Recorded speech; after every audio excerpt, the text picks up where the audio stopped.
Բարև ձեզ, եթերում Բաստիոն հաղորդաշարն եմ։ Այսօր մեր հյուրը Հոիդա բյուրոյի Հայդատի կենտրոնական գրասենյակի ղեկավար Կիրո Մանոյանն է։ Բարև ձեզ, պարոն Մանոյան։ Բարև ձեզ։ Պարոն Մանոյան, մոտ 2 շաբաթ առաջ Արցախի ներկայացությունում դուք մի սենսացիոն հայտարարություն արեցիք, որ ինձ համար դա նորություն էր ու կարծում եմ, որ շատ շատերի համար էր նորություն, որ Ուրուգվայը պատրաստվում էր ժամանակին ճանաչել Արցախի անկախությունը, բայց Ռուսաստանի ճնշմամբ, ուրեմն Ուրուգվայի արտգործնախարարը չգնաց Արցախ եւ այդ ձեռնարկը ձախողվեց։ Խնդրում եմ պատմեք, պարոն Մանոյան, դրա մասին։ Նախ շնորհակալություն հրավերի համար։ Ես մի հատ ուզում եմ նաեւ այսպես ասած կոնտեքստը դնել, որ այդ ինչ եղավ, որ այդ բանը ասացի։ Ուրեմն ճիշտ է, լսումների ժամանակ տարբեր ելույթներ ունեցողներ կային։ Մեկը, որ քննադատում էր, որ Հայաստանի իշխանությունները պետք է ճանաչեն, չեն ճանաչել, որ նույնիսկ Ռուսաստանի նախագահ Պուտինը հետո ասեց, որ նույնիսկ Հայաստանը չի ճանաչել։ Եվ ես արդեն մտածեցի, որ պատճառ չկա չասելու, նախ այն տպավորությունն է, որ կոնե երբ որ ասել էր դա նախագահ Պուտինը, այդ ժամանակ էլ ինչ-որ լրատվամիջոցի ասած կլինեմ, բայց ամեն դեպքում, որ պետք էր ինչ-որ ձևով բացատրություն տալ, որ եւ այդ ասեցի, որ այնպես չէ, որ Հայաստանի իշխանությունները ինքնուրույն որոշել են չճանաչել, այլ համանախագահող պետությունները ճնշում են բանեցրել միշտ։ Եվ այդ օրինակը, որ տվեցի, կոնկրետ օրինակ էր 2012 թվականի մայիսին Ուրուգվայի այն ժամանակվա արտգործ նախարար Ալմագրոն, որ դրանից մի քանի ամիս առաջ էլի մեր տեղի հայտարարի կառույցի կուսակցության ջանքերի արդյունքում հայտարարեց, այսինքն նախորդարանը արտգործ նախարարությունը քննարկեց, հետո էլ հայտարարեցին, որ Արցախը լրացնում է ճանաչման բոլոր պայմանները։ Այդքանը գոնե հայտարարեցին եւ վերջը ուրեմն ինքը մայիսին ծրագիր աներ, որ գկա այստեղից գնա Ստեփանագերդում ուղղակի ճանաչումը գայտարարի եւ օտանավը հազիվ զվարթնոց իջած ինքը հերախոսազանգ ստացավ իր նախագահից, ասելով, որ հյուսիսից արկել կա, զանգեր են, միջամտել են, մոռացի այդ պատմությունը։ Ես նաև օրինակ տվեցի այդ լսումների ժամանակ, մեկ այլ համանախագահող պետության Միացյալ Նահանգների օրինակի համար շրջափակման ժամանակ ունեցած գեցվածքի մասին, բայց դարաձողները Ռուսաստանի արածի մասին, դրանց ծերնդու չէր այդ տեղեկությունը դարածել, ասեցի, որ Ամերիկայի մեկ կազմակերպություն, որի անունը չեմ տվել, չեմ տա, շրջափակման ժամանակ հանդիպում է ունեցել պետքարտուղարության հետ եւ շատ ցնցված, այսպես ասած, մի հատ զեկույց էր գրել եւ տարբեր կազմակերպությունների նաեւ մեզ էր ուղարկել, որտեղ ասվում է, որ ցնցված ենք, քանի որ պետքարտուղարության մեր խոսակից պաշտոնյաները ասեցին, որ այս հարցի ղեկավարումը միայն արցախցիների գնալն է, ուրիշ չի ղեկավարվի։ Կարևորը այն է, որ արյունահոսություն չլա, մանավանդ նկարահանումով արյունահոսություն չլինի։ Ուրեմն իրականությունը հետևյալն է, որ 3 համանախագահող պետությունները Ռուսաստան, Միացյալ Նահանգներ, Ֆրանսիա, երեքն էլ, երբ որ իրենք առաջարկներ էին ներկայացնում, փորձում էին ընդհանրապես միասնապար աշխատելով, որ այդ շրջակցից դուրս, բանակցություններից դուրս նախաձեռնություններ չառնվեն։ Ոչ Ադրբեջանը, ոչ Հայաստանը։ Նույն օրինակ իրենք նույն վերաբերմունք ունեցել են, այսինքն արկել քանդիսանալու, միշտ չէ որ հաջողել են, կոնե մեկ անգամը վստահ, կարծեմ 2 անգամ,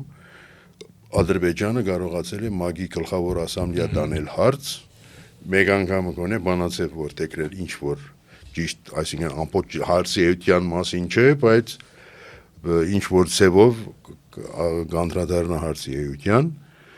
եւ իրենք դրա դեմ են եղել։ Երեքով դեմ են եղել, ոչ միայն դեմ կվարել են, դեմ աշխատանք են արել։ Նույնը Հայաստանի դեպքում, հիմա քանի որ Միացյալ Նահանգների եւ Ռուսաստանի մասին խոսեցի, նաեւ կա անշուշտ Ֆրանսիայի պահվածքը։ Ֆրանսիան էլ 2010-ից հետո,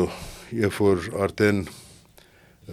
մեծ մասամբ ոչ միայն մեր, բայց մեծ մասամբ մեր աշխատանքների շնորհիվ ֆրանսական տեղական ինքնագարավարման մարմիններ, եթե չեմ սխալվում, մոտ 14 նահանգ, 14 քաղաք բանացևեր իրենց խորհուրդները, իրենց ավականիները բանացևեր էին որտեղում ճանաչելու Արցախի անկախությունը, մեկ անգամ Ադրբեջանը դադարեցեց քաղաքներից մեկի դեմ, հաղթեց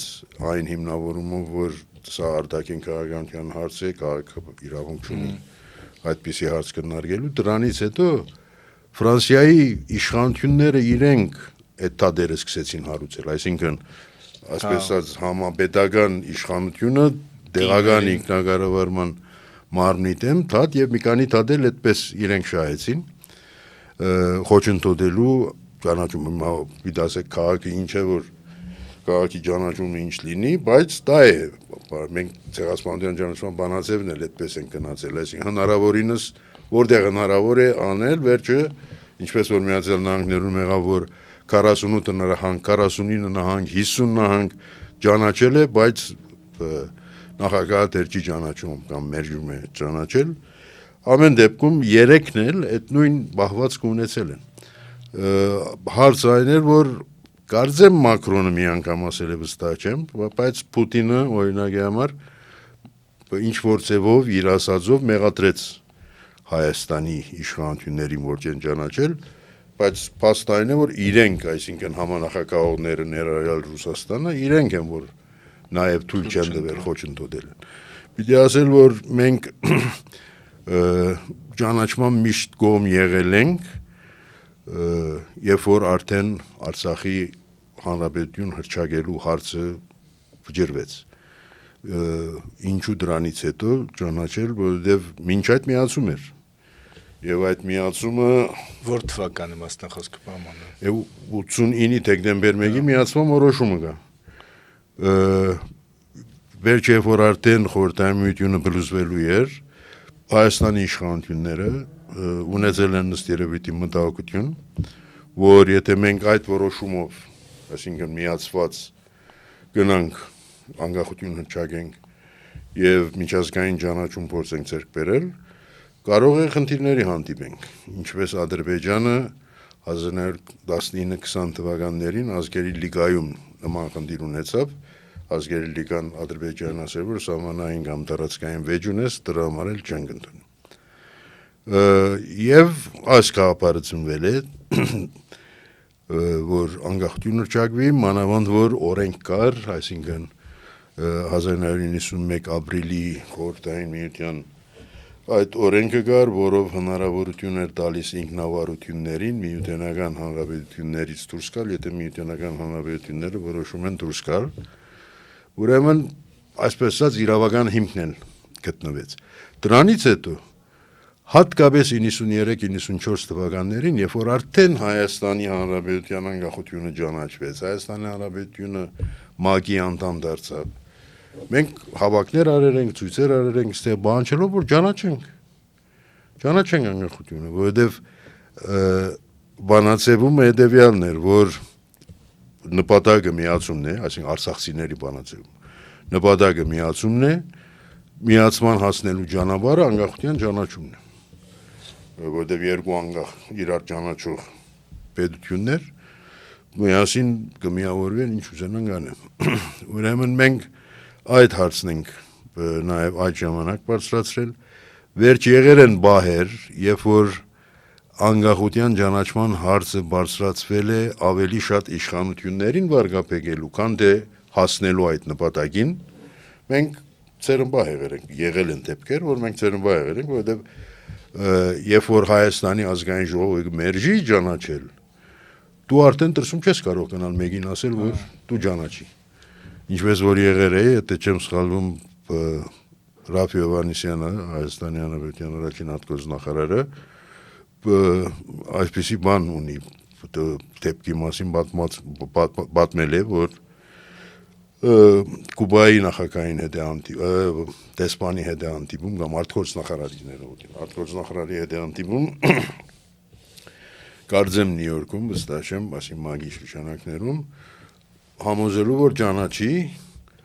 մարդը ասել է լավ, եւ այլն ելերեն դուրս են գալու պիտի ծերնվեն, հանգարց կուբացին հարցրել է, դուք ճանաչել եք, չէ՞։ Հովհաննիսյանը ասել է, ոչ, մարդն էլ ասել է, այդ ոնց, դուք չեք ճանաչել, ես ինչ ու ճանաչեմ։ Մենք դրա համար էլ օրինակի համար, երբ որ նախագահ Սերժ Սարգսյանը հայտարարում էր եւ եղել էր ժամանակ պահեր, որ հայտարարել է, որ ճանաչումը կդանի պատերազմի, ասել ենք, որ այդ ձևով մի հայտարարեք, որովհետեւ ճիշտ չէ, որ Հայաստանը երբեք չէր ճանաչել։ Պետությունների միջև փոխադարձ ճանաչման մագարտակներ կան։ Մենք նաև նախագահային են ժամանակ ասել ենք, որ թող 5 պետություն Հայաստանի չափ ճանաչի Արցախի հանրապետությունը, արդեն դա ահագին ճնշում կլինի Ադրբեջանի վրա, որ լրջանա։ Ի վերջո Ադրբեջանն էր առաջարկների մեկ կարևոր մասը, հատկապես 2007 թվականի, այսինքն Մադրիդյան սկզբունքներ եւ այլն, այդ պատետի տարբեր ձևաչափերով ներկայացված բոլոր առաջարկների դեմ հիմնականում Ադրբեջանն է որ եղել է։ Ուրեմն Ադրբեջանի վրա պետք է ճնշել։ Եվ հասկանալի է, որ պետք է բանակցությունների բանի մեջ մնալ, ընդհանուր շրջարձիրի մեջ մնալ, բայց քիչ առաջ օրինակ տվեցի, որ ինչպես Ադրբեջանը հարցը տարեր է ՄԱԳ-ի գլխավոր ասամբլեա։ Աշխարհը փուլ չեկավ, ոչ էլ բանակցությունները փուլ եկան։ Ուրեմն եթե Հայաստանի չափ ճանաչեին, դա ինքնին ճնշում կլինի։ Ուրեմն այնպես չէ, որ Հայաստանը չէր ճանաչել։ Հայաստանը ճանաչել էր, նախ ուներ դիվանագիտական ներկայացություն, մինչև այսօր շենքը կա։ Ունեին նույն Գարմիր պետհամարանիշները, ավտոմեքենաները։ Գար միջպետական համաձայնագիր փոխհատվության, նյութական փոխհատվության, միջպետական համաձայնագիր ազգային ժողովների համագործակցության, միջգերատեսչական համաձայնագրեր տարբեր նախարարությունների գործակցության եւ այլն։ Այս բոլորի չափ եթե մնացածն էլ անեին, արդեն ահագին բան էր։ Նոր օրինակի համար, մինչև վերջերս Մեծ Բրիտանիայում, Անգլիայում Պաղեստինը ամբողջությամբ չէին ճանաչել, այսպես ասած, բայց ունեին դիվանագիտական ներկայացություն։ Նոր է որ Մեծ Բրիտանիան այլ եվրոպական երկրների հետ միասին ճանաչեցին, այդ ներկայացությունը վերածվեց դեսպանատան։ Այսինքն ճանաչում այնպես չէ, որ ասել ճանաչում եւ վերջ։ Հայաստանը այդ ճանաչումը դվել է շուտվանից եւ այդ ճանաչումը անհրաժեշտ էր, այսինքն մասնագի ճանաչում անհրաժեշտ էր այդ թեգուզ մասնագի ճանաչումը, որ այլ պետություններ ունենային։ Եվ ես տարբեր այրներով վստահ ասել եմ, որ Հայաստանի պետական համագարկում Հայաստանի արտգործնախարարությունը բավական գայացած գերադեսչություն է, փաստ, որովհետև իշխանություններ են փոխվել, քաղաքականությունը չփոխվել։ Մենք 2012-ի այս միջադեպից հետո արդեն ասել էինք, որ 2013-ից օրինակ մեր առաջ քաշեցինք, որ պետք է Հայաստանի Հանրապետություն, Արցախի Հանրապետությունը ստորագրեն ռազմաքաղաքական համագործակցության պայմանագիր, մենք առանցին անդրադառնանք, բայց ոչ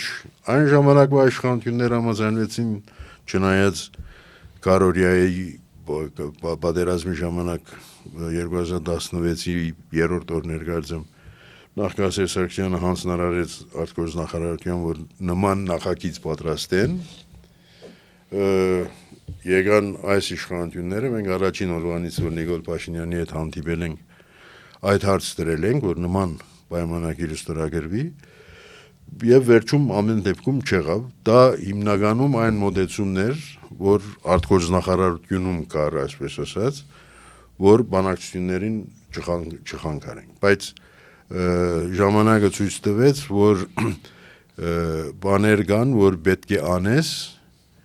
որովհետեւ հնարավորինս շատ բան ունենաս, ձեռքբերում ունենաս եւ այդ ձեռքբերման հիման վրա էլ շարունակես գործընթացը։ Պարոն Մանյան, էլի ուզում եմ վերադառնանք այդ Ուրուգվայի դեպքին, ինչու այդպիսի մեծ ձախողումը կամ այդպիսի մեծ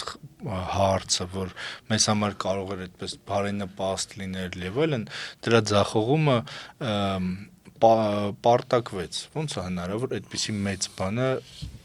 ոչ մի տեղով չգնա, ոչ մի լուր չլինի։ Որովհետև հույսը աներ, ակնկալիքը մեր կոնե այն էր, որ լավ ժամանակի ընթացքին կարելի է ինչ-որ բան փոխել, ինչ-որ բան փոխել։ Եվ մեր այդ գեցվածքը բարձ է միայն Ռուսաստանին մի չի վերաբերեր։ Այսինքն Ռուսաստանը արեց այն ինչ արեց, որպես համանախագահող պետություն։ Ցանկացած այլ համանախագահող պետություն այդ երեքից նույնը պիտի աներ, եթե այսպես ասած իր սահմանապահները լինեին Զվարթնոցի օդանավակայանում, ինքն էլ նույն անգստությամբ նույն բանը կաներ։ կաներ։ Ռուսաստանի դերը մի քիչ այլ է, պարոն Մանյան, դուք հավասարության նշան եք դնում երեքի մեջ, Որպես համանախագահող պետություն։ բայց օրինակ Միացյալ Նահանգները, Ֆրանսիան Ադրբեջանի զենք չէին վաճառում, էլի որ մեր դեմ կիրառվեր, իսկ Ռուսաստանը վաճառում էր։ Ու այդ ժամանակ մենք ոչ թե բարտկել է հարցը, որ Աման Ռուսաստանին չհարված էր մեկը։ Ոչ, մենք հիմա այդ մասին ինչու ենք խոսում, որովհետև եղան ինչ որ եղավ Ռուսաստանի ներկայությամբ, մեղսակցությամբ, եւ ուրեմն արդեն հույսի դեղ չկար։ Հիմա այսինքն, բայց որ Ռուսաստանը ինչ որ բան կարող է անել, բայց այն ժամանակ այդ ակնկալիքը տեր ունեինք։ Պարոն Մանյան, այս 30 տարվա հերվից, որ նայում ենք ամբողջ process-ին, այդ անկախության ճանաչման 35, հա, ավելի շատ։ Այսինքն մոտենում ենք 40-ին իրականում։ Այո։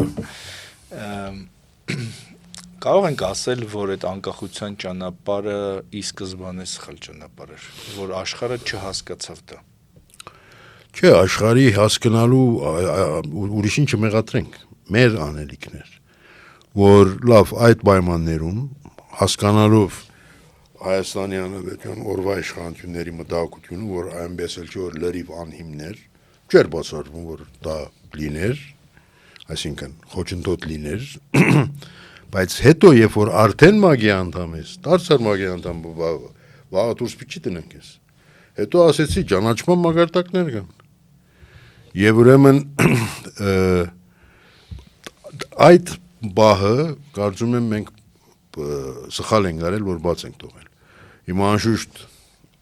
այդ օրվա իշխանությունների մոտեցումը դարբեր է այն իմաստով, որ այս առաջարկը պետք է ընդունենք, այն առաջարկը պետք է ընդունենք, մեր մոտեցումը այդ չէր, որովհետև կա մեր առջև նաև այլ օրինակներ, նույն Կոսովոն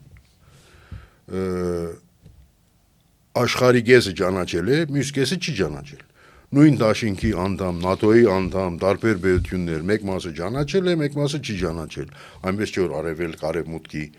բախման արդյունք է ճանաչել, չի ճանաչել։ Ոմանք ճանաչել են, ոմանք չեն ճանաչել։ Բայց այսօր կա։ Եվ որպես այդպիսին դա մեր նաև հիմնական մոդեցումներից մեկն էր, որ բանակցությունները, բայց տեսեք, օրինակ Կոսովոյի բարակային Դեև այդտեղ կոսոֆարները մի քիչ շատ այսպես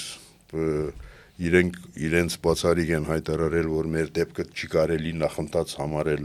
այլոց, դա ամենահիճ ամբարգեշտություն է, որովհետև դա ինչ է նշանակում, բայց ամեն դեպքում ճանաչման հիմնավորումը պետությունների կողմից այն է որ տեսեք 3 տարի է բանակցում են սրանք 3 տարի ընդամենը 3 տարի բանակցում են դեղ չի ասնում ինչ որ բան պետք է շարժել ինչ որ բան շարժելով մենք ճանաչում ենք այն հույսով որ ինչ որ բան մի շարժվի լավ մենք էլ ասում ենք Արցախի շուրջ ոչ թե 5 տարի կան 10 այդ ժամանակ 15 տարի է բանակցություն կար ուրեմն պետք է ճանաչել այլևս Քիչ առաջ որ ասում էի Հայաստան Արցախ հանրապետությունների ռազմաքաղաքական համագործակցության պայմանագիր Հայաստանի իշխանությունները մերժեցին այն հիմնավորումով որ մեջը ճանաչման էլեմենտներ կան ասում ենք որ բարձ է հենց նպատակը դա է հետո բայց նաև շատ հարցեր կան որոնք այսօր տարբեր ձևերով այսպես ասած ջրի երես են ելել որ ըստիս թակունել չէին, որոնց պատասխանները պետք էր այդ իր պայմանագիրը տար։ Օրինակ, ինչու Արցախի հանրապետության քաղաքացիները ունեն Հայաստանի հանրապետության քաղաքացիություն, իրականությունը այդ է եղել, որտեղ նույն 89 դեկտեմբեր 1-ի որոշումը դա է ասում, որ Հայաստանը այդ բանն է փոխանցում իրենց ոչ թե դարացն է քաշում բերում իսկ այն որ այս իշխանությունները մեկ շերվա մեջ մի հատ գեղձ փաստաթղթի հիման վրա որոշեցին որ դա ընդամենը ճամփորդական փաստաթուղթ էր այդ բոլորը արդեն օրինակ հստակեցված կլինեին այդ պայմանագրում մյուսը ինչու Հայաստանի հանրապետության քաղաքացի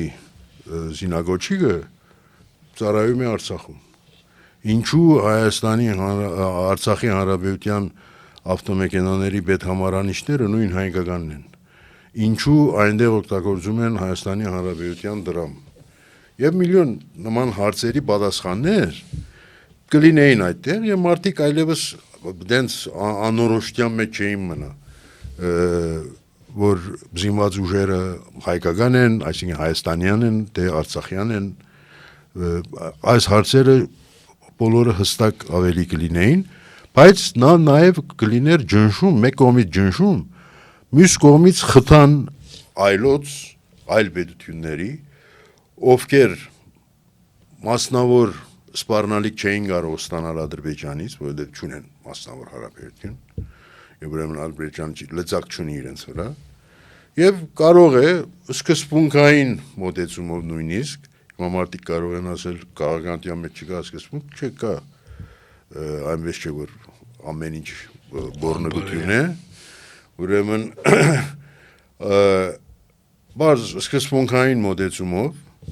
թեգուզ ներքին քաղաքական շահերի մտահոգությամբ ինչ որ չափով կոնե Հայաստանի չափ ճանաչային ասում եմ 5 պետություն լիներ Հայաստանի չափ ճանաչած մենք արդեն այլ վիճակում կլինեինք բայց ինչ որ իմաստով Միացյալ Նահանգներն էլ էր չէ ճանաչում որ օգնություն էր տրամադրում Արցախին դա էլ բայց դա իրականում ինքը երբեք չէ գրած Լեռնային Ղարաբաղի հանրապետություն գրել է Լեռնային Ղարաբաղի ժողով Հայաստանի հանրապետության հետ բայց Հայաստանի հանրապետության եղավ որտեղ ուրիշներ էլ օգնություն Ամերիկայի չափ չունեին չէին տալիս բայց Հայաստանի հետ ստորագրված պայմանագրերը ստորագրվել են Լեռնային Ղարաբաղի հանրապետություն եւ Հայաստանի հանրապետություն նույնիսկ երբ որ վարգ է տալիս Հայաստանի կառավարությունը արձանագրված է Լեռնային Ղարաբաղի հանրապետության վարկ տալ Պարոն Մանյան դուք խոսում եք ասացիք որ այդ անկախության ճանաչման ձախողումը մենք ենք մեղավոր մենք ենք սխալ ռելսերի վրա դրել սխալ այսինքն ոչ թե ճանաչումի ձախողումը մենք ենք ճանաչումի ուղղությամբ աշխատանք չենք տարել որպես պետություն ես հիմա Ռաֆի օրինակը տվեցի Ռաֆի Հովհաննիսյանը որ նախարար էր ես չեմ կարծում որ այլ նախարար այդ ուղղությամբ աշխատել է իսկ դրա պատճառը որն է ծուլությունը ոչ ասեցի որպեսի հավատարիմ լինեն դրսի ուժերին դա էլ կարող է այսինքն այս իշխանությունը այդ խնդրեմը չուներ որ դրսի ուժերը իրեն անցանկալի համարեին կարող էր դա անել առանց հայտարարությունների այլ գործով եւ դրսի ուժերն էլ որպես լծակ տարբեր հնարավորություններ էին օգտագործում Հայաստանի օրվա իշխանությունների վրա։ Այսինքն միշտ եղել է Հայաստանի իշխանությունների կողմից այս ներգայինի մասին չէ խոսքս մտահոգություն, որ Հայաստանը եւ այդ իշխանությունը ընկալվի որպես վստահելի գործընկեր։ Ես այսպես գուցե շատ անձնական հարց եմ ուզում տամ պայմաններում, բայց դուք ներքուստ որպես մարդ, որպես Հայաստանի քաղաքացի, որպես մարդ, որը նաեւ պահանջատիրությամբ զբաղվում հայ ժողովրդի, եւ զգացիք, որ Արցախի բանակցություններում մի բան այն չէ։ Այսինքն այն ուզած հունով չգնում։ Մենք զգում էինք, որ այն չէ, դրա համար էլ ասում, բայց դրա համար էլ մենք ասեցի սկիզբը, որ դեր իրականության մեջ շատ արագ, այսինքն պատկերացրեք 94 թվականի զինադատարից անմիջապես հետո եթե Հայաստանը ճանաչեր, ով ինչ պիտաներ։ Մյուսն էլ 2010-ականներին, երբ որ արդեն 11-ին էլ մեր գազանում ծայր ասեր էր, ամեն ինչ պետք է որ ստորագրեին, դա էլ մեջեց, մեր մոտեցումը այն էր, որ այլևս մի բան պիտի շարժես, մի բան անպայման ռազմականով չէ, քաղաքականով է, դիվանագիտականով է, աշխարհին չենք հայում, եւ ոչ ոք չի ասել, որ պետք է լրիվ ճանաչում դային բոլորը, բայց բոլորի հայացքը այն էր, որ Հայաստանը, երբ որ Հայաստանն էլ հայտարարում էր, որ ճանաչելը պատերազմ է նշանակում, ադրբեջանցիները այդ մեջբերում որպես տարածել են ՄԱԳ-ի անդամ պետություններին, որ չլինի որ ճանաչեք։ Նախագահ Հայաստանի նախագահն է ասենց ասում։ Ուրեմն մեր դերացումը այդտեղ է, այսինքն ոչ թե որ լավ չբացատրվեց աշխարհին, այսպես ասած, այլ վստահ չեմ որ բացատրվեց պետք եղած աշխարհին, որ սա ընդամենը ինչ որ մարտավարական քայլ էր, այսինքն Արցախի հանրապետությունը ստեղծելը, անկախություն հռչակելը մարտավարական քայլ էր, օքեյ, օրվա խորհրդային օրենքները թույլ էին տալիս, այդ օրենսդրության հիման վրա եղել է ամեն ինչ, ճիշտ եղել է եւ հիմա ուրեմն պետք է որ շարժվենք։ Պարոն Մանյան, իսկ այդ ընթացքի մեջ դուք բերեցիք Կոսովոյի օրինակը, բայց գիտենք, որ Կոսովոն, եթե չներ Միացյալ Նահանգները, Կոսովոն անկախ չէր լինի, էլի, այդ առաջ տանող եւ հիմնական ուժը Միացյալ Նահանգներն էր։ Կարող ենք ասել, որ Արցախի խնդրում շատ էական նշանակություն ունեցավ մեր աշխարհաքաղաքական դիրքորոշումը։ Ես չէի ասի դիրքորոշումը, բայց իրավիճակը, որովհետև տեսեք, այսօր էլ այդ խնդրի մեջ ենք։ Մեր դարաձաշրջանը բևերների, չասեմ երկբևեր, չասեմ քինգբևեր, բևերների մրցակցության տարածք է։ Այնքան ժամանակ, որ դա մրցակցություն է, դա այստեղ ապրողներին, այսինքն այսր Կովկասում, հարավային Կովկասում ապրողներին հնարավորություն կտա, որ մանևրեն։ Բայց երբ որ մրցակցությունը կվերածվի առճակատման եւ արդեն գոմերը կասեն կամ մեր հետ ես կամ մեր դեմ ես, դա արդեն կբարձրացնի խնդիրը։ Եվ ուրեմն ես օրինակ չեմ կարծում, որ Սերժ Սարգսյանի իշխանությունը այսպես ասած միայն պրոռուսական իշխանություն էր, մեջքով նայում էր Միացյալ Նահանգներին, հեչ էլ այդպես չի։ Հիշենք Հայաստան-Թուրքիա ֆուտբոլային դիվանագիտությունը, դա լրիվ ամերիկյան ծրագիր էր։ Բայց դա սկսվեց Մոսկվայից։ Դա այդ էլ սխալ մեկնաբանություն է։ Տեսեք, Մոսկվայից չսկսվեց։ Մոսկվայում հայտարարեց նախագահ Սերժ Սարգսյանը, եւ ինչու Մոսկվայում հայտարարեց։ Հավանաբար այլ ձևով դերյակ չէին էլ բահել Ռուսաստանին, չեմ գիտեր, բայց դերյակ բահելու, որ մենք նման process ենք սկսում, կամ սկսել ենք արդեն իրականում։ Ինչու, որովհետև իր այդ հայտարարությունից ընդամենը 2 շաբաթ հետո Մեդվեդևն էր նախագահը։ Կարծեմ Մեդվեդևը ինքը գնաց Բաքու, հայտարարվել էր, որ պիտի գնա։ Եվ ստորագրեցին Ադրբեջան-Ռուսաստան ռազմավարական համագործակցության առաջին հռչակագիրը իրենց։ Եվ դրա, այսպես ասած, հագարակ քայլ որպես ես կարծում եմ նախագահ Սարգսյանը որոշեց Մոսկվայում հայտարարել։ Մոսկվան իրականում խաղից դուրս է եղել այս բանակցությունների ժամանակ։ Մենք խոսում էինք պատգամավորների հետ, Դումայի պատգամավորները մեզ ասում էին դուք եք կոալիցիայի մեջ, դուք մեզ ասեք։ Մենք էլ իդեպ այդ հայտարարություններից հետո քիչ առաջ երբ որ գնաց հատկապես ճիշտ Աբլիքսանջոսի նախորդին հայտարարվեց, որ ճանապարհային քարտեզ որտեղ գրվել է, թե ինչպես պիտի ստորագրվի, վավերացվի, այդ ժամանակ դուրս եկան։ Այնպես չէ որ մենք Ես հիշում եմ, որ ավտոմեքենաներից ծև փուճիկներ էին։ Այնպես չէ որ մենք լրիվ անդեղյակ էինք, որ գործընթաց կա։ Գիտենք, բայց այդ հայտարարության մասին մենք դերයක් չենք, որովհետև այդ հայտարարությունը հիմնված է ինչ-որ փաստի վրա, այսինքն իրականությունը այն է, որ այդ հայտարարությունը, որ եթե չեմ սխալվում 22-ին կատարեցին, դա նախաստորագրման մասին էր։ Փաստացի նախաստորագրման մասին էր, որից մենք դերයක් չենք։ Պարոն Մանյան, որ նախաստորագրությունն է։ Այդ շրջանի վերաբերյալ էլ կան, չգիտեմ, կիսաբամբասանքներ կամ խոսակցություններ, որ Հայաստանի նախագահն է դիմել Միացյալ Նահանգներին, որ հանկարծ չճանաչեն ցեղասպանություն 15 թվականին, որ դա կարող խանգարել հայ-թուրքական process-ին։ Դա Բայդենը երբ որ փոխ նախագահ էր, ինքն է ասել, ցանկությունը կա դրան։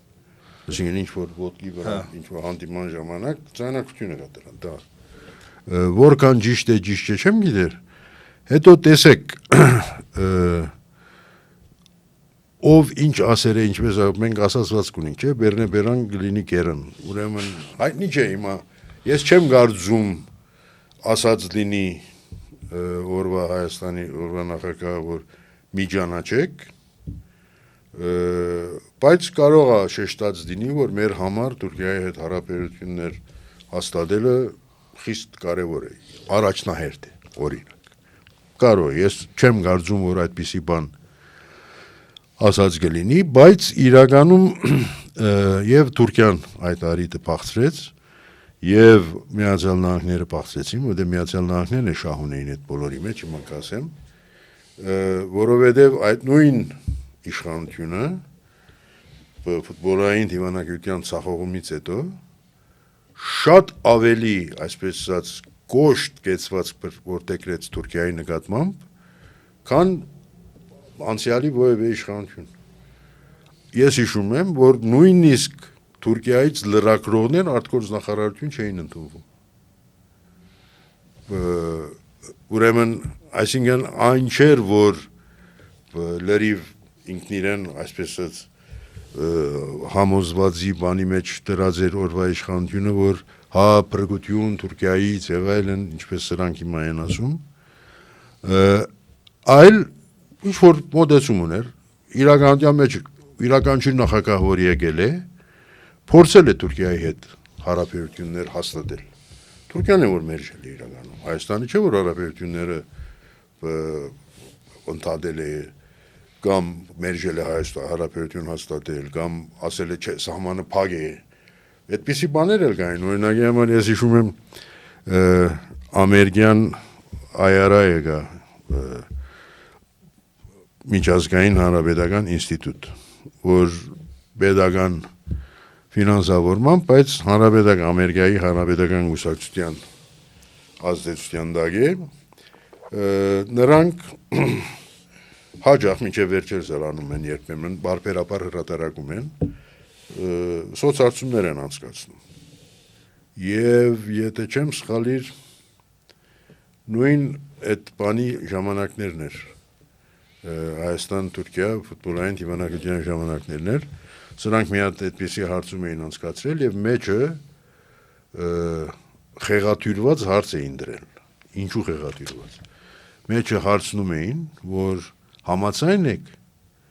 որ Հայաստանը Թուրքիայի հետ ճանապարհը բացի, եթե նույնիսկ Թուրքիան ցեղասպանությունը չջանցած։ Խեղաթյուրված է, որովհետև Հայաստանը չէ որ սահմանը փակել է։ Թուրքիան է որ փակել է։ Ուրեմն այս հարցերը ջիկերը, այսինքն որ յուրաքանչյուր նախագահ փորձել է Թուրքիայի հետ, այլ մեկը իր ձևով, իր հասկացած ձևով, իր հասկացած քայլեր առնելով, բայց Թուրքիան մինչև այսօր մերժում է հանրապետությունը հաստատել։ Թուրքիայի նախագահի արտգործնախարարի այսօրվա հայտարարությունները դա Նիկոլ Փաշինյանի նախընտրական քարոզարշավի մաս է։ Իրենց նպատակը ապահովել այս իշխանությունների վերադարձությունը։ Հիմա կարող է որ մինչև ընտրություններ իսկապես խորհրդանշական քայլեր առնվեն, այո կարող է, որտեղ իրենք են առնողը։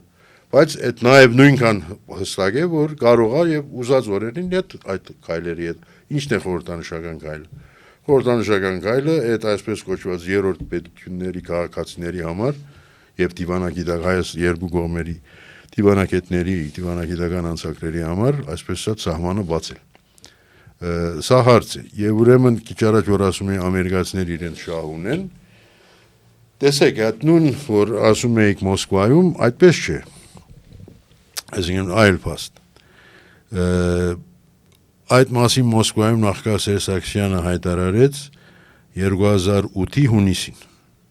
Այսինքն պաշտոնը ստանձնելուց 2 ամիս հետո ընդամենը։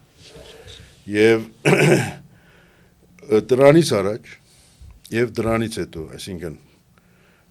հունիսից առաջ եւ հունիսից հետո 3 բարձրաստիճան ամերիկացի պաշտոնյաներ, դիվանագետներ, մեկը Բրայզան, որ հիմա արդեն Թուրքիայի Ադրբեջանի լոբիիստ, որպես ապրում է աշխատում է Թուրքիայում, մեկը արտգործնախարարի տեղակալ օգնական, որ մեր տարածաշրջանի պատասխանատուն էր, մեկն էլ այն ժամանակ Հայաստանում Միացյալ Նահանգների դեսպան Յովանովիչը։ Հայտարարություններն են արել համարյա նույն բառերով, որ մենք կողմ ենք, որ Հայաստան-Թուրքիա բնականոն հարաբերություններ հաստատվեն։ Այդ անելու համար Թուրքիան պետք է ինչ-որ քայլերի ձեռնարկի եւ այդ անելու համար Հայաստանը պետք է ինչ-որ քայլերի։ Թուրքիայի անելիքը չէ ստեղծված։ Հայաստանի անելիքը 3 պաշտոնյաները համար նույն բառերը, այսինքն ուսումնասիրություն ունեմ, կարող եմ ուղարկել, որ Հայաստանը պետք է հրաժարվի ինչ-որ պահանջ Թուրքիային ներկայացնելուց։ Ուրեմն սա այդ իմաստով է, որ լրիվ ամերիկյան ծրագիր էր։ Հիշենք, որ նախկա Սերսակսյանը դեր վարչապետ էր, կարծեմ, վարչապետ էր արդեն, երբ որ Միացյալ Նահանգներ այցելել էր, ինչպես ընդունեց Միացյալ Նահանգների պաշտպանության օրվա նախարարը իրեն, Չերմ, եւ դրա համար եմ ասում, որ այսինքն այն, որ ասում էիք մեր քաղաքական արևելումի սխալներ, այդպես չէ, որովհետեւ այնպես էլ չէ, որ Միացյալ Նահանգները շատ խանդավառ էին, որ ճանաչում լինի։ Բարձրապես Միացյալ Նահանգները որոշ դեպքերում հասկանում էին, որ կա Ռուսաստանի հետ հասկացողություն, ով որտեղ ավելի ազդեցիկ պիտի լինի, եւ ուրեմն նրան էին տոնում։ Պայմաններ, բայց ես ձեզ հետ այդքան համաձայն չեմ, թույլ տվեք ասել, որ եթե դրանք թշնամական պետություններ են, ասենք հիմա կոնկրետ թշնամական բան են, պատկերացրեք, Ռուսաստան, ՆԱՏՕ համագործակցության խորհուրդ կար։ Ռուսաստան, ՆԱՏՕ խորհուրդ կար։ Բայց 44 օրյա պատերազմից հետո Պուտինի նկարով ցույց էին անում բանում Ստեփանակերտում եւ ոնց որ լարում էին ամբողջ աշխարհին, որ մենք գազում ամբողջ աշխարհը նայում էր, որ Ստեփանակերտում ինչ էր։ Ես վստահ եմ, որ ադրբեջանցիները դա լավ օգտագործում էին։ Չէ, ես չեմ, որովհետեւ նույն այդ 44 օրյայի ժամանակ այսօրվա Միացյալ Նահանգների նախագահը այն ժամանակ էլ նախագահ էր։ Պայմաններ, բայց եկեք չկտրվենք ձեր խոսքից հարց կա, որ դուք ասում եք, որ Ամերիկան պահանջում էր, որ Հայաստանը ոչինչ չպահանջի Թուրքիայից, բայց մենք այստեղ էլ ոնց որ էլի կիսատ իրավիճակում ենք։ Մի կողմից ոնց որ համ Արցախը անկախ է, համ մենք չենք ճանաչում անկախությունը, մյուս կողմից չգիտեմ ինչ եղել են, եւ համ էլ այստեղ մենք համ Հայաստանը պաշտոնապես ոչ մի պահանջ չունի Թուրքիայից, բայց համ էլ Միացյալ Նահանգները մեզ ասում է, որ Միացյալ Նահանգների ուզածը, նայեցեք, առաջինի մասով ես կարծում եմ Արցախի այս ամբողջ փորձը ինձ կոնե մեկ բան սովորացրել է, որ նման հարցերում երկար կարելի չէ մնալ այսպես ասած գես հղի Այո ոչ պատերազմ ոչ խաղաղություն երկար կարելի չէ մնալ եւ ինչ որ քայլ պիտի առնվի դրա համար էլ ավելի դրամապանական էր ճանաչման ուղղությամբ քայլ արել չեմ ասում պատերազմել ճանաչման ուղղությամբ քայլ առնել եւ մենք տեսանք մեկ Ադրբեջանը առանց մեր ճանաչելուն 2016-ին փորձեց չէ դա փորձ էր հասկանալու որ ինքը որտեղ է մենք որտեղ ենք եւ ուրեմն դրանից առաջ իր վիճակը ավելի վատ էր ուրեմն կարելի էր մենք ինչ որ քայլեր առնեինք ամրացնեինք իսկ ինչ կվերապերի Միացյալ Նահանգների հարցին Միացյալ Նահանգները շահ ունի որ ասեցի ոչ թե Թուրքիայի խաթեր ինքը շահ ունի ինչու որովհետեւ գա Հայաստան-Թուրքիա իրավական սահմանի փաստաթուղթ իրավական սահմանի փաստաթուղթը ով ինչ ուզում է թողասի նախագահ Ուդրո Ուիլսոնի իրավարար վճիրն է 1920 թվականի նոյեմբերի 22 դա Միացյալ Նահանգներ ոչ միայն անհատ Ուդրո Ուիլսոնն է ստորագրել այլ Միացյալ Նահանգների նախագահի գնիկն է դրել դա Միացյալ Նահանգների օրենսդրության մաս է գազում այսօր չէ վաղը չէ մյուս օր մեկը կարող է դա բռնել եւ հանգարց իրավական գործընթաց սկսի ոչ թե որ այդ իրավական գործընթացով ամեն ինչ կլուծվի այս հարցն էլ կարծեմ մենք պետք է որ մեր մեջ որպես հասարակություն ժողովուրդ ճշտենք շատերը ասում են որ թղթի գդորը ինչ պետք է ուժն է ծնում իրավունք Ադամյանը ճիշտ է բայց թղթի գդորը վերջում պետք է տեսեք մենք Արցախի հարցում հաղթել ենք չէ Ես թղթի գդոր էր պետք ուրեմն երբ որ ունես թղթի գդոր այսպես կոչված պետք է այդքան են վարգապետի բանով խոսել երբ որ կա այդ իրավական թուղթը ինչու հրաժարվել դրանից Միացյալ Նահանգները ակնկալում էր եւ ակնկալում է վստահ եմ որ Հայաստանը հրաժարի այդ փաստաթղթից որովհետեւ դա նաեւ իրեն է բարտադրում երկար ժամանակ այդ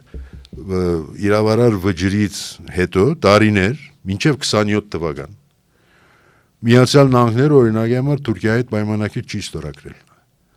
որովհետեւ ասում է սա գա մենք սրանով պետք է առաջնորդվենք Ուրեմն այնպես չէ որ Ամերիկան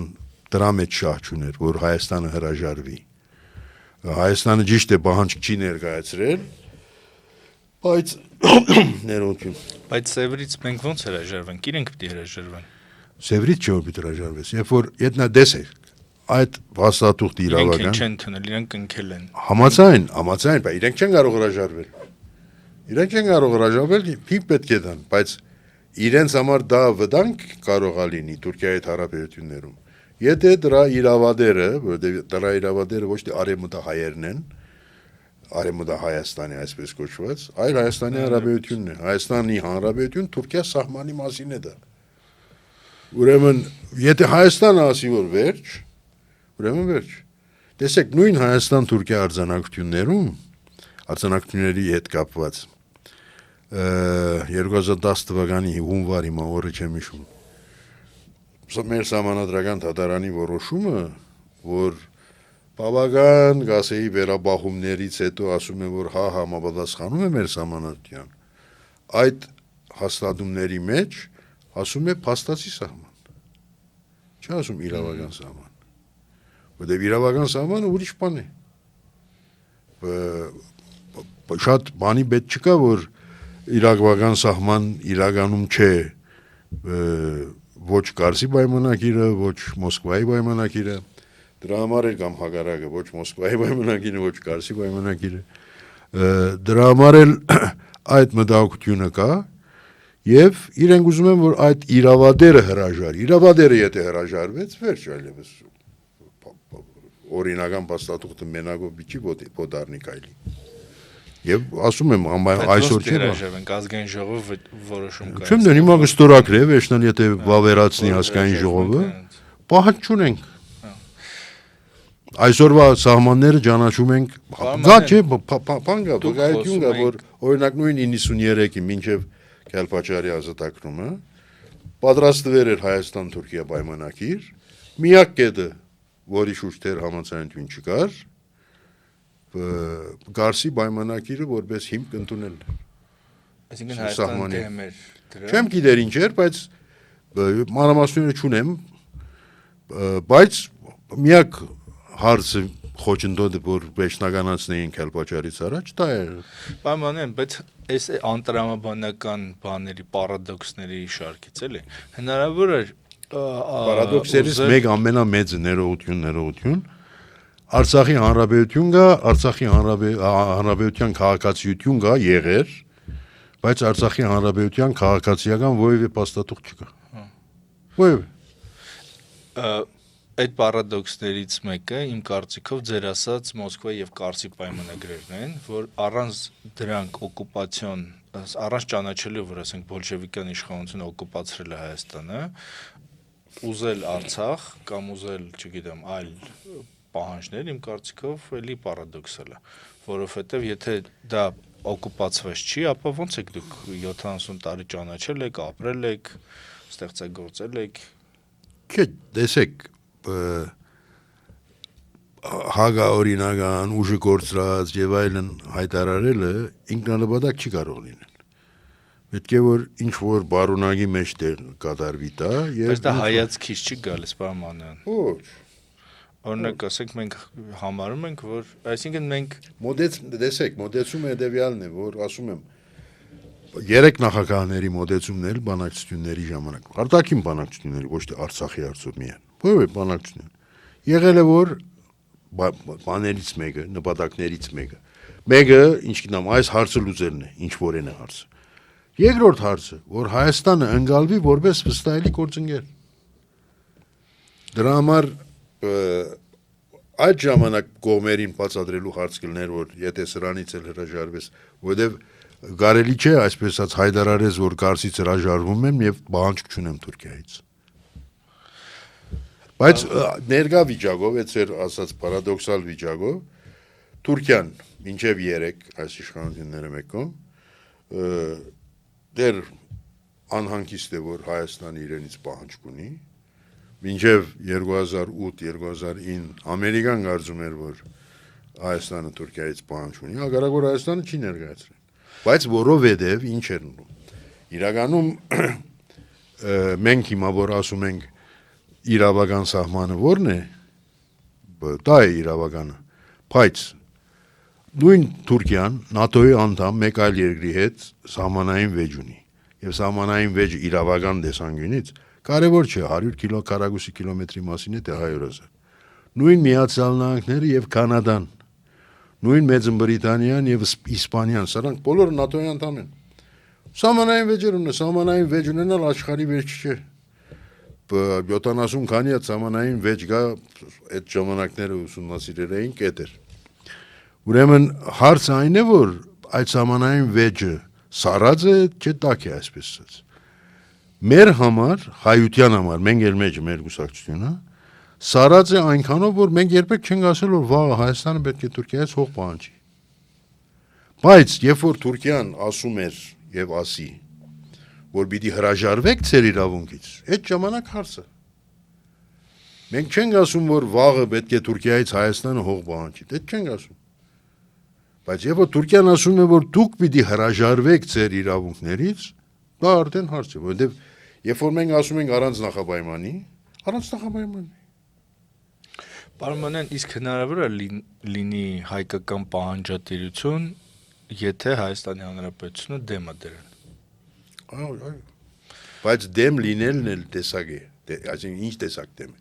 Այդ իր դեմ լինելը ոնց արդա։ Դե օրինակ հիմա ես այդ նույն լսումների ժամանակ օրինակ տվեցի։ Օրինակ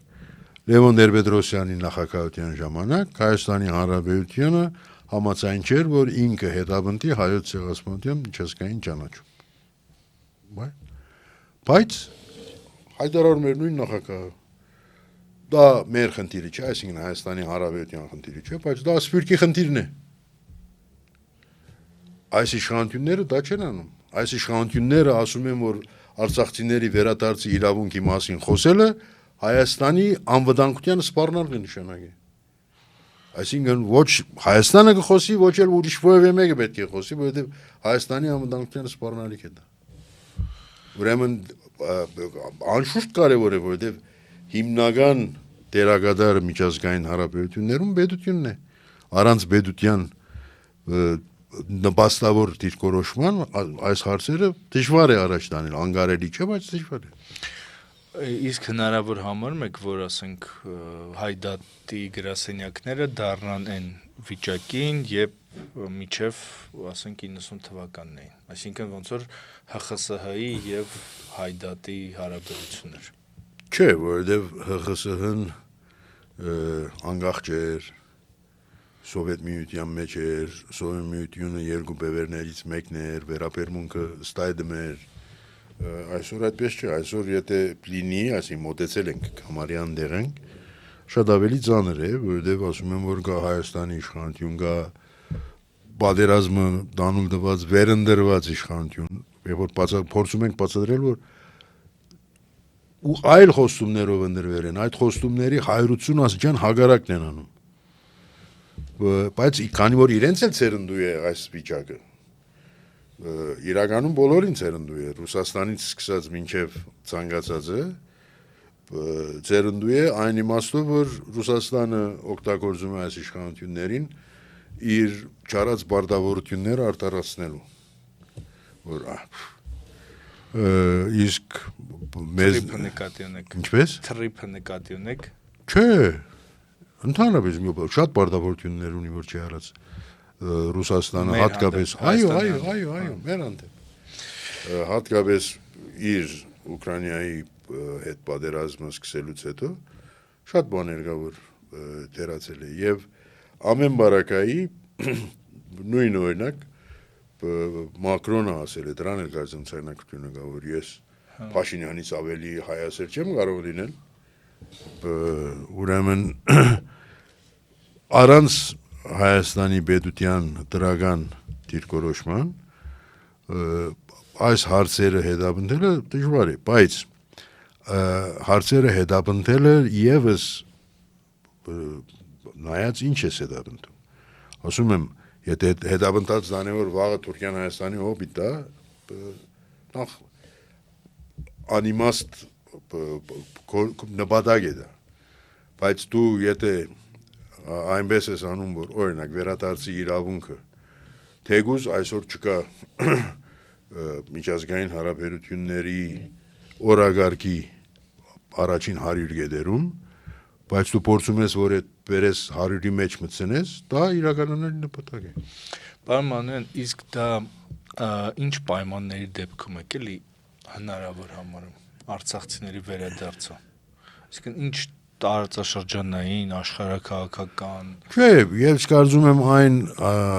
սկզբում չասենք միայն պայմանները, որոնց մասին հենց իրենք արցախցիները, Արցախի իշխանությունները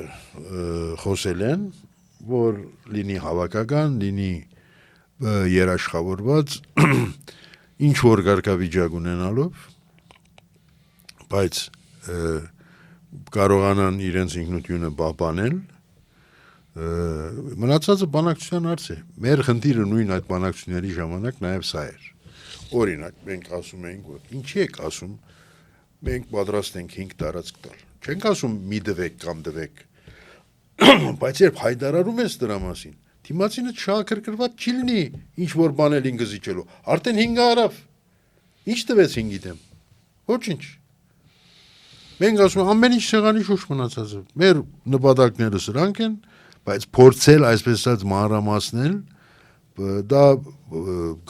խաղաղ ղեկավարման չի նպաստի։ Պարոն Մանուկյան, ձեր կարծիքով հայկական պահանջատիրությունը հիմա ինչ կետեր ունի։ Ինչ է նշանակում հայկական պահանջատիրությունը։ Դե ինչ որ բաներ ենք պահանջում, Չէ, մեր իրավունքներն են արած, պահանջում ենք, որ այնպես չէ, որ քնել, վերգացել, շատ գերել ենք, հանկիստ ենք, հիմա մտածում ենք ինչ որ բան պահանջենք, այդպես չէ, մեր գոյությունը ապահովելու համար ինչ որ պայմաններ ունենալ, որի համար մենք որոշ հիմքեր ունենք պահանջելու։ Հիմա որոնք ենք։ Իսկ ինչը։ Ինչ ենք մենք պահանջում։ Չէ, Արցախի հարցը, ցեղասպանության հետևանքների վերացում, այսինքն հատուցում նախ, սկսենք այդտեղից ցեղասպանության հարցով հատուցում, բայց ցեղասպանության հատուցումը մի անգամ նախագահ Քոչարյանը ասել էր, իրենք մարդիկ էլի տարբեր ուժեր, տարբեր ձևով ուզեցին մեկնաբանել, ասել որ ցեղասպանության ճանաչումը Թուրքիայի կողմից ինքնաբերաբար անպայման հողային հարցի չի բերում, որտեղ այդպես է ցեղասպանությունը եւ հողը տարբեր բաներ են, այսինքն ցեղասպանության կոնվենցիան հողի մասին չխոսում, ինչ որ չափով զոհերի կամ ժառանգների, վերապրողների, ժառանգների իրավունքների մասին կարելի է ակնարկ լինի, որի համար հողը տարածքը կարող է երաշխիք լինի։ Հիմա ինչպես տարբեր առաջարկներ եղել են։ Մերը ընդհանուր նպատակ է, մենք չենք ասում դրա համար մեզի համար առաջնահերթություն չէ այդ, որ այսօր պիտի իրականանա։ Տարբեր առաջարկներ եղել են, չեմ ուզում իրենց գրկնեմ, բայց օրինակ ասող գա, որ չեմ ասում մենք դրան ենք համաձայն, բայց որպես հարցի լուծում, վաղը լուծում, որ որովհետև ցեղասպանություն ես գործադրել, ուրեմն դու ինձ պետք է որ ազատ անցք տաս, մինչև ծովերը, սև ծով, մինչև օրինակ։ Այսինքն տարբեր մոտեցումներ կան, կարևորը սակայն դա Թուրքիայի համար հարց է, թե չէ։ Հիմա մենք որպես սկզբունք, մենք էլ մեջ, մեր կուսակցություններ, որ սկիզբ պետք չէր իր մոտեցումը, ասել ենք առանց նախապայմանի, բայց առանց նախապայմանին երկու ստեկ է վերաբերվում, այսինքն Թուրքիան էլ պետք է նախապայման դնի, ոչ թե ասի որ հա հիմա Արցախը գրավեցինք, այդ հերիք չի, պետք է որ հիմա լավ հարաբերություն ունենա Ադրբեջանի հետ եւ այլն։ Բայց հիմա Նիկոլ Փաշինյանը փորձում է այդ առանց արկելքի ելքը ստանա։ Որ առանց արկելքի։ Որ Թուրքիայի սահմանը բացվի եւ ինքը բոլոր պահանջներ անում է, որ գնա բանի։ Առանց արկելքի։ Որին չեք հավատում, որ սահմանը բացվի։ Չէ, սահմանը բացվի եւ առանց արկելքի տարբեր բաներ են։ Սահմանը բացվի ասեցը հիմա շրջապագում է, դա նշանակում է հանել շրջապագում։ Առանց արկելքի մեր հասկացածը, այն է որ առանց մի գոբեկ վճարելու, չէ, տոհտեստան անձնական։ Բայց տրանզիտի համար այսպես ասած գնացքի բանը փոխարժեքը կվճարես ճանապարհին, բայց ոչ թե տրանզիտի համար կվճարես։ Օրինակ։ Բայց ի վերջո ինքը փորձում է դրան հասնել։ Չեմ կարծում, ինքը փորձում է, ես չեմ կարծում, որ ինքը դա է ուզում։ Ինքը կդեր է ձև ներկայացնելու, որ ինչ որ լավ բան է ուզում, որպեսզի ինքնին վերարտադրի։ Պարմանյան վերջին հարցը դուք Լևոն Տեր-Պետրոսյանի քաղաքականության մասին ասացիք, որ ինքը փաստորեն խաբվեց Թուրքիայից, որտեվ այդպես ես կարծեմ որ խաբված պետք է կա ինչ որտեղ մի պատմություն կա Վարդան Օսկանյանն է պատմել որ այդպես չգիտեմ երկու բառով գուցե պատմեմ որ Գյուլի հետ որոշել են փոխանակվել թե 10-ը Հայաստանը ինչ է պահանջում Թուրքիայից, Թուրքիան ինչ է պահանջում Հայաստանից, այդ հաջորդ հանդիպման ժամանակ Գյուլիը պատգործնախարար պարոն Օսկանյանից վերցրել է պահանջներ եւ ասել է որ ես կներես մոռացել եմ գրել, մյուս մեր հանդիպանը կբերեմ եւ փաստորեն Սերժ Սարգսյանն էլ ըստ ձեր պատմածի եւ ըստ մեր խոսակցության խաբվեց Թուրքիայից, որտեղ ինքը ուզում էր որ հայ-թուրքական հարաբերություններ ստացվեն եւ կարծում եք որ Նիկոլ Փաշինյանն էլ է խաբվել։ Չէ, Նիկոլ Փաշինյանը ի տարբերություն եւ Լևոն Տեր-Պետրոսյանի եւ Սերժ Սարգսյանի նման ցանկություն չունի։ Իր համար իր գոյությունը վերարտադրել է, իր գոյությունը վերարտադրել է, եթե կնշանակե ինքը պիտի Թուրքիայի ծառա լինի, Թուրքիայի ծառա կլինի։ Դրա իրեն համար հարց չէ, ինչպես Լևոն Տեր-Պետրոսյանի կամ Սերժ Սարգսյանի կամ Քոչարյանի համար եղել է Հայաստան-Թուրքիա իրավահավասար հարաբերություններ ստեղծել։ Դա չէ իր նպատակը։ Իր նպատակը աթոռը բահել, դրա համար էլ պատրաստ է ինքը լինել Թուրքիայի եւ Ադրբեջանի ծառա։ Ուրեմն նույնը չէ։ Իր մոդեցումը, ըստ էության իր մոդեցումը, պիտի նայես չէ մարդը որտեղից է գալիս, որտեղ է գնում։ Այդ չէ իր մոդեցումը։ Այսինքն կարող ենք ֆիքսել, որ 3 խաբված ղեկավարներից հետո խաբված ասելն էլ, տեսեք, հիմա խաբված ասելով դուք արամարում եք ջիկը որ թափել են։ Ես կասեի ցախողած։ Ինչու ցախողած։ Ես կարծում եմ հատկապես Սերժ Սարգսյանի բարակային Թուրքիան էլ ցախողվեց։ Թուրքիան այդ գործընթացը սկսել էր առանց ամեն ինչ համատրելու Ադրբեջանի հետ։ Եվ այն օրվա Ադրբեջանը այսօրվա Ադրբեջանը չէր հնարավորությունների ուժի իմաստով եւ խոսքը միայն բանակի մասին չէ, այլ հենց Թուրքիայում տնտեսական ներկայության հաստատության այդ նախաստորագրումից հետո, որ ասում են մենք կոալիցիայից դուրս եկանք, եթե չեմ սխալվում, 3 տարի Ալիևը Թուրքիա չգնաց։ Ալիևը Թուրքիա չգնաց։ 3 տարի։ Ուրեմն այնպես չէ, որ միայն հայերս խապվել ենք, միամիտ ենք, այս բարձրացումներն էլ ճիշտ չեն, ճիշտ տապել է, այն մեկ իր հասկացած ձևով, իր իմացած ձևով, եւ այնպես չէ, որ բոլորը մեծ փորձառություն ունեին Թուրքիայի հետ հարաբերվելու, մանավանդ Թուրքիայի այս իշխանությունները, Թուրքիայի այս իշխանությունները արդեն 23 տարի իշխանություն են, յուրահատուկ է իրենց մոտեցումը, որովհետեւ մինչեւ սրանց գալը անգայունություն կար քաղաքական Թուրքիայում եւ ուրեմն հարց էր որ ում հետ կպայմանավորվես ինչ պիտի անես չմոռանանք քիչ առաջ էր ասածը որ Լևոն Տեր-Պետրոսյանը խապվեց չէ Թուրքիայում եկել էր իշխանություն մի բա որը պատրաստ էր Հայաստան մտնելու պատրաստ էր բանակով Հայաստան մտնելու եւ դա այն մոդեցումը որ ուներ նույն Լևոն Տեր-Պետրոսյանը կամ Լևոն Տեր-Պետրոսյանի իշխանությունը, որ հիմնական սպառնալիքը Թուրքիան է անվտանգության Հայաստանի, այս իշխանություններն էլ հաստատել էին։ Նույն 2020-ի հուլիսին իրենց հրադարագած ռազմավարության փաստաթղթով հաստատել։ Ուրեմն մի հատ թող գրեն։ Եթե լինի ռազմավարության փաստաթղթ, այն ժամանակ կարող է վիճենք, որ իրավես սա է ուզածը, թե նա է ուզածը։ Բայց մինչև այն ադեմ որ չգա դա Այսինքն չկա հստակ ճշտված նպատակ եւ կորձերի մեջ հստակ է միակ հստակությունը որ կա Ադրբեջանը Թուրքիան ինչ էլ ուզում են անում են որպես իրենք ասեն որ հա 1.5 տարի սահմանին չեն գրագած հա ուրեմն ինչ տվեր եք փոխարենը ինչ եք տվեր ինչու էր գրագում ինչի չի գրագում եւ ինչ երաշխիք որ վաղը եթե հանգարց վերընտրվեք չի գրագելու էլի պիտ գրագեն նոր բան պիտի ուզես ձեզնից տեսակտից սովորեց Շնորհակալություն պարոն Մանույան հետաքրքիր զրույցի համար։ Հա, սիրելի հետևորդներ, հիշեցնեմ, որ մեր հյուրն էր ՀՅԴ բյուրոյի Հայդատի կենտրոնական գրասենյակի ղեկավար Կիրո Մանույանը։ Կհանդիպենք։